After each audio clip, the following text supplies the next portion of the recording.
అయితే కుటుంబ పరిస్థితుల నేపథ్యంలో ఫిష్ వెంకట్ 3వ తరగతి చదువుతుండగానే చదువును ఆపేయాల్సి వచ్చింది. కుటుంబం కోసం చిన్న చిన్న పనులు చేయాల్సి వచ్చింది. ఆ క్రమంలోనే స్టంట్స్ వైపు ఆకర్షితుడయ్యాడు.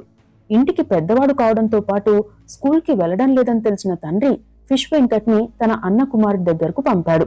ఆయనకు ముషీరాబాద్ మార్కెట్లో చేపల వ్యాపారం ఉండడంతో ఫిష్ వెంకట్ అక్కడ పనిచేస్తూనే ఇంట్లో తెలియకుండా స్టంట్స్, జిమ్నాస్టిక్స్ చేసేవారు. ఎల్బీ స్టేడియంలో ప్రాక్టీస్ కు వచ్చిన టైంలో నటుడు శ్రీహరి గారు పరిచయమయ్యారు.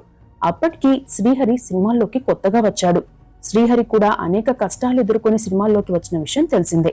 తనకు ఏమాత్రం అవకాశం ఉన్నా టాలెంట్ ఉన్న వారికి సినిమాల్లో ఛాన్స్ ఇప్పించే వ్యక్తి శ్రీహరి. ఆ క్రమంలోనే శ్రీహరి గారితో క్లోజ్నెస్ ఏర్పడింది. ఓ రోజు సడన్ గా శ్రీహరి గారు ఓ డైరెక్టర్ దగ్గరకు తీసుకువెళ్లి, ఇతను వెంకటేష్ ఫిష్ మార్కెట్ లో చేస్తాడు, మనం చేస్తున్న విజయ రామరాజు సినిమాలో యాక్ట్ చేస్తాడు అని చెప్పారట. అప్పుడే ఫిష్ వెంకట్ కి సినిమా అవకాశం